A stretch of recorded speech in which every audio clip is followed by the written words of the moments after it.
Hello, friends, and welcome to Mysterious Lost.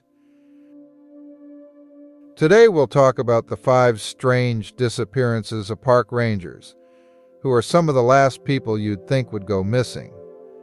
So when people get lost or go missing in a park rangers are usually the first ones there to make a report and start looking for them. Number 5. James Randall Morgenson. James Randall. Randy Morgenson was born in 1945 to Dana and Esther Morgenson in Yosemite Valley, California.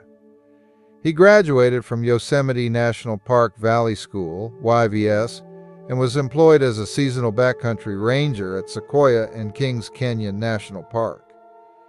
Being a seasonal ranger for the National Park Service, NPS, meant Randy had to reapply for his job every season and was not entitled to any medical benefits or retirement plans.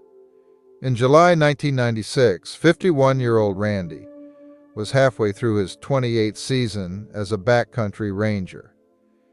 He was considered one of the most senior rangers in the High Sierra, who knew California's Kings Canyon National Park better than most anybody.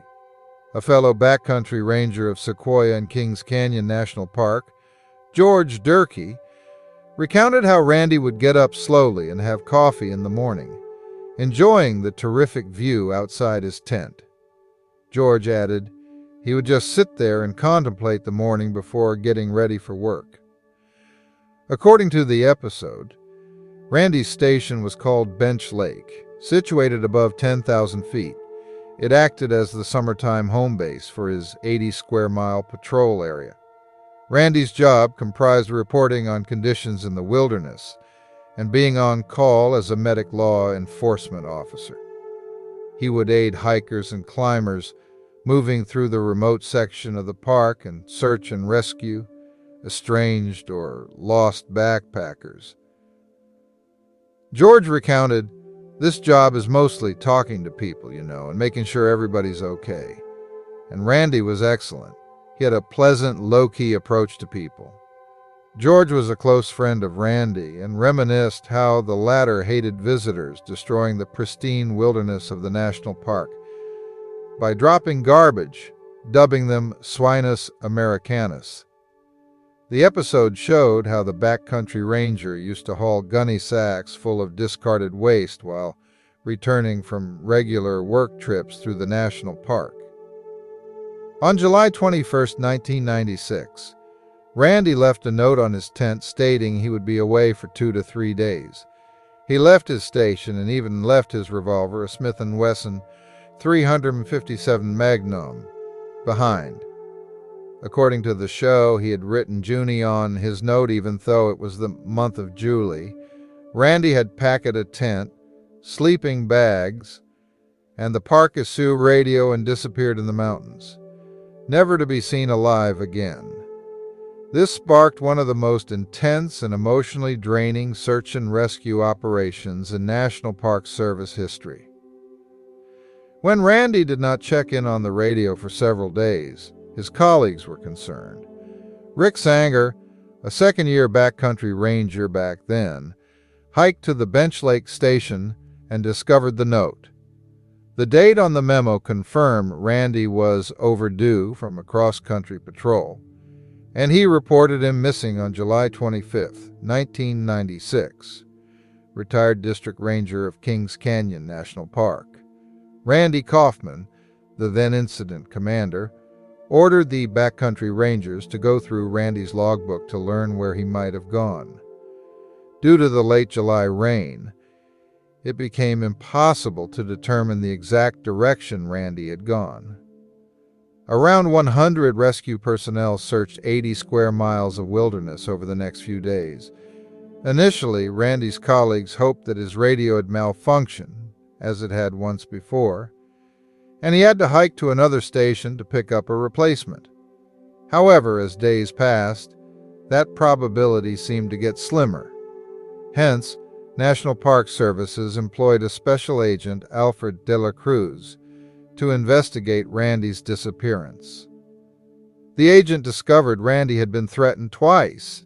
Yet the individuals involved had strong alibis and they were ruled out as suspects. Besides, a few of his colleagues speculated he might have left the park. But the discovery of his car, parked in its usual spot and no activity in his bank accounts and credit cards, also dismissed that probability.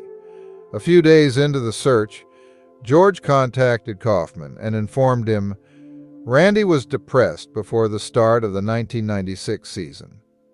According to the show, Randy's former wife, Judy Morgenson, had refused to join him in the backcountry and served him divorce papers after his affair with a fellow ranger, Lo Liness, came to her notice.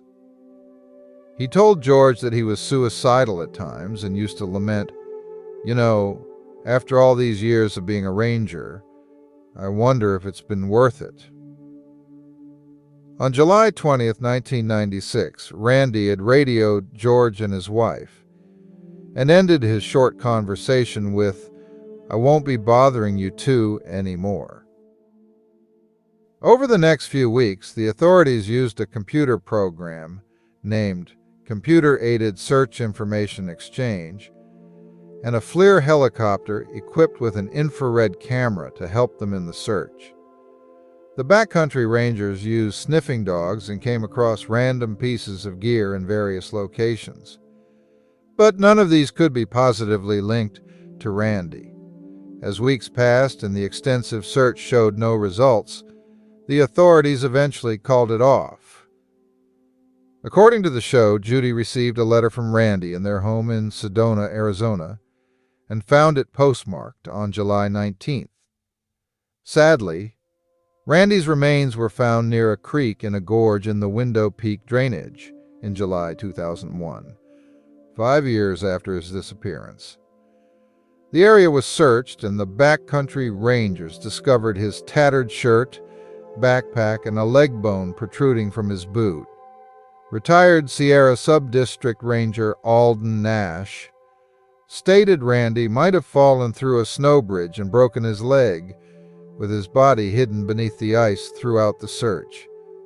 The authorities did not believe any foul play was involved. Eric Bleum, who wrote a book on Randy's disappearance, believes Randy may have wanted to appear to have deed on the job to ensure Judy got her 100-sound benefit from the government, a policy not honored in the case of suicide. Nevertheless, he added, after so many years with the bones gnawed, there's no way to say exactly what happened. What? Number 4. Brendan Unitt. The Larimer County Natural Resources Ranger who drowned at Horsetooth Reservoir on Thursday night was found without his personal flotation device on, according to a Larimer County Sheriff's Office video announcement Sunday. The body of Brendan Unitt, 27, was found early Friday morning after an extensive search of the popular reservoir west of Fort Collins. Sheriff Justin Smith said evidence indicates that Unitt had intentionally beached his patrol boat on the west shore of the reservoir to check on the boat. In campsites, when a request for assistance came in from other rangers regarding a rescue of 2 boaters in distress near Soldier Canyon Dam. At the same time, an unexpected strong wind with gusts up to 35 blew in. Rangers reported hearing broken radio traffic they believe was from Unitt.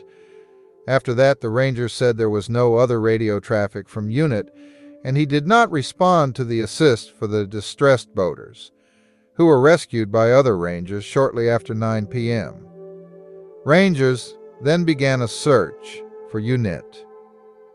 They located his patrol boat on the east side of the reservoir near Rotary Park, but Unitt was not aboard. They sent out an emergency call for others to assist in finding Unitt. The intensive search included ground crews, boats, drones, and aerial support from numerous agencies. Searchers hoped they would find Unitt on shore, near where he was patrolling on foot. Instead, they found a PFD, or life vest, used by rangers. Shortly after 3 a.m., A Colorado Parks and Wildlife boat, equipped with a side-scan sonar, found Unitt's body in about 12 feet of water, not far from where the life vest had been found. Smith said Unitt's patrol boat was found with the engine shut off, keys pulled and the motor trim slightly up, indicating an intentional beaching of the boat. Rangers told the sheriff's department that was consistent with procedures when going ashore to patrol, Smith said.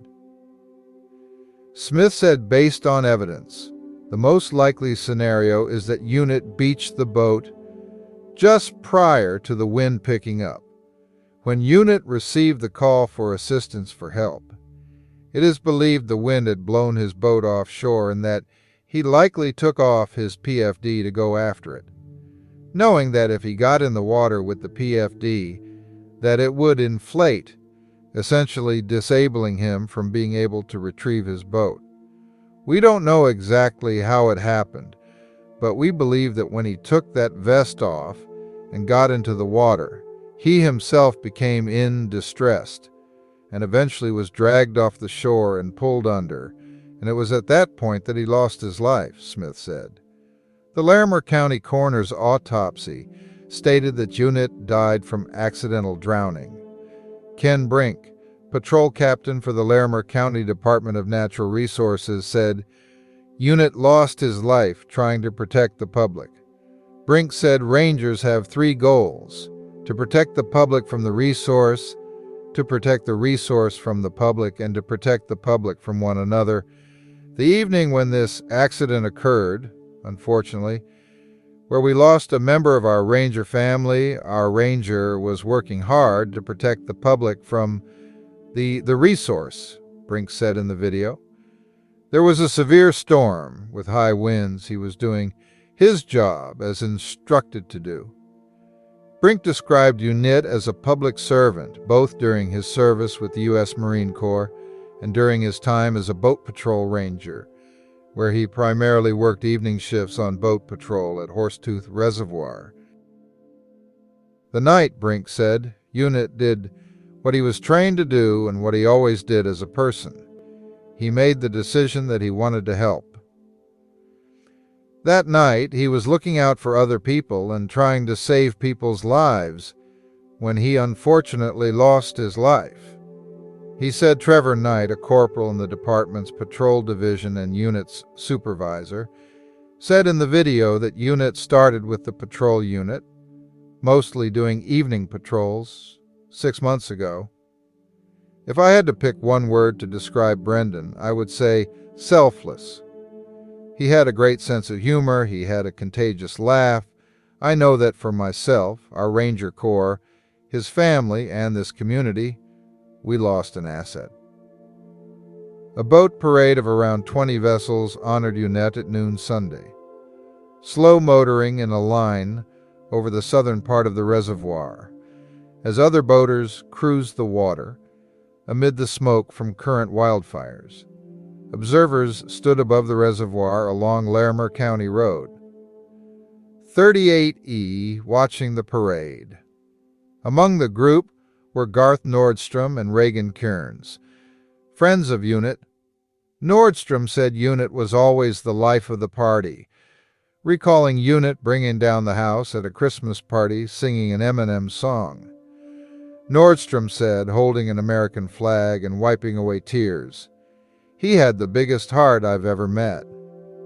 I'm lost for words. It's surreal. It's still not real to me. I'm sad for his family and his girlfriend and all the lives that he touched and made better." Unitt was a graduate of Windsor High School, where he was on the wrestling team, and was living in LaSalle at the time of his death.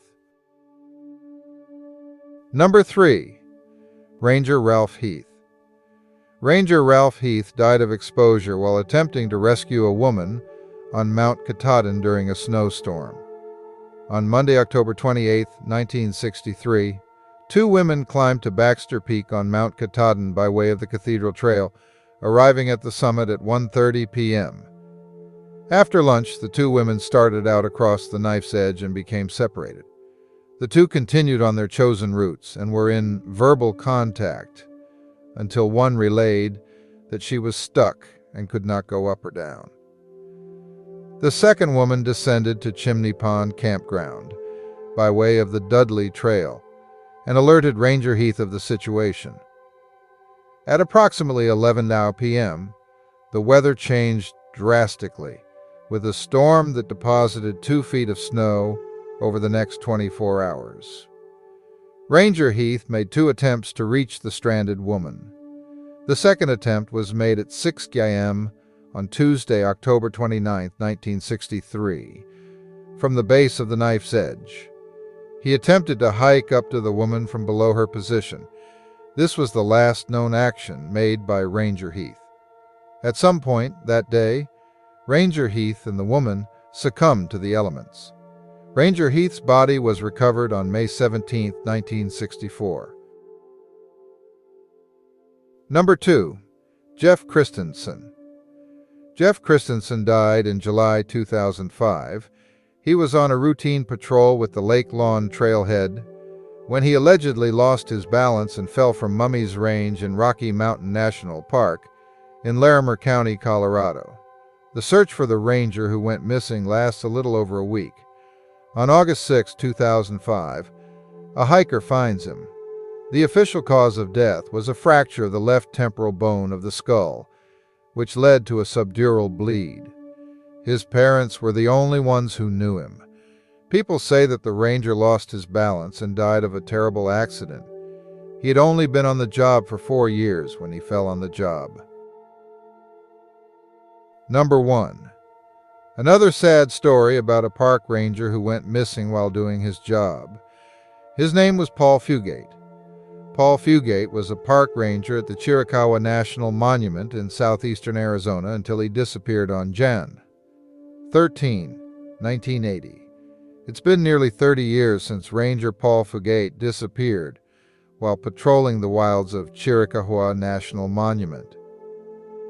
What happened to him remains a mystery to this day.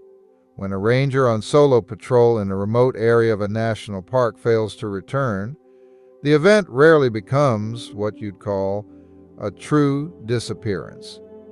Search and rescue procedures being as good as they are, a ranger who's lost, stranded, or injured can reasonably expect to be rescued in pretty short order. Even if the missing person is no longer alive, remains are typically found within a few days, weeks, or months. But sometimes, the best efforts of the searchers are not good enough. Years can go by before remains are discovered, often quite by chance and in unexpected places. And sometimes remains are not found at all. Rangers can and do disappear. The most publicized case of this sort was the disappearance of Randy Morgenson, a seasonal law enforcement ranger at Sequoia and Kings Canyon National Parks. In 1996, Randy set out on a foot patrol in the Kings Canyon backcountry and never returned. After an exhaustive search failed to locate him, investigators were left to ponder a lot of intriguing questions. Could Randy have walked away from an unhappy marriage? Had his discontent with the NPS treatment of seasonal backcountry rangers marred his judgment? Why would Randy, a commissioned law enforcement ranger, leave his weapon behind in his backcountry tent when he left to go on patrol? Why had there been no radio communications from him? You can read more of the fascinating details in The Last Season, a carefully researched book written by Eric Blame. 5 years after Randy disappeared, his remains were finally recovered near a stream bed in the Kings Canyon backcountry. Investigators concluded that he had probably tried to cross the stream on a snow bridge, broke through, slid down under the snow, and was unable to extricate himself from the place where he stopped sliding.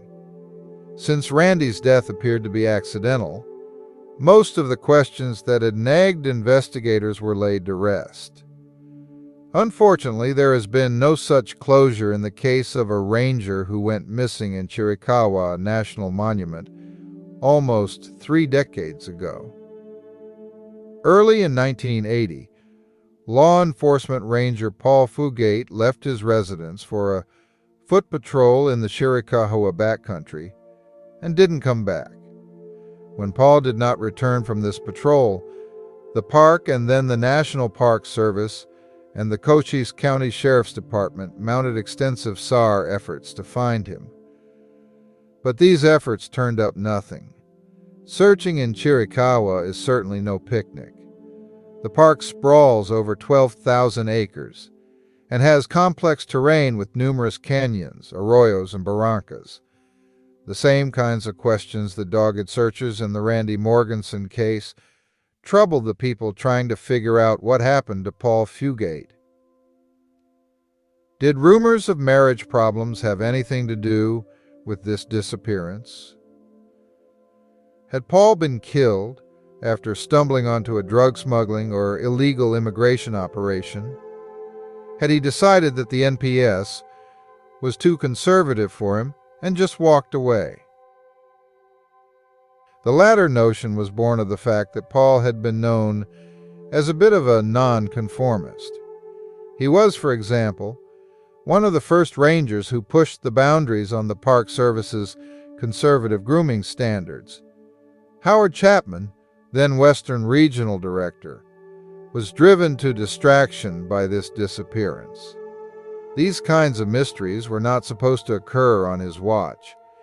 In 1986, Chapman commissioned Pete Nye, one of the National Park Service's top criminal investigators and an Arizona Department of Public Safety investigator, to review the files and determine if there was anything else that needed to be done. Meanwhile, the National Park Service refused to certify that Fugate was dead. Among other things, this meant that Paul's widow, Dottie, could not collect survivors' benefits. Nye and the DPS investigators spent a week reviewing the files of both the National Park Service and the Cochise County Sheriff's Office. After combing every piece of paper connected with the case, reviewing the witness statements, and examining the SAR records, they concluded that there was no evidence to indicate that Paul had walked away from his job and was elsewhere. If Nye's report didn't put the question of Paul Fugate's whereabouts to rest, it did contribute a measure of closure. Based on the findings of this exhaustive review, Dottie's application for survivors' benefits was subsequently reviewed and approved. To the best of my knowledge, other than a couple instances in Alaska where NPS personnel were involved in an aircraft accident that went down over water, Paul Fugate is the only modern NPS employee whose death is still a mystery and whose remains have not been recovered. This doesn't mean that Paul's remains will never be found. Someday, perhaps a backcountry hiker will find them and solve a huge mystery. Well, what do you think about the strange disappearances of park rangers who work and, in some cases, live in these parks? How can they just vanish? I'm excited to hear what you have to say in the comments. Until we meet again, and I'll talk to you next time.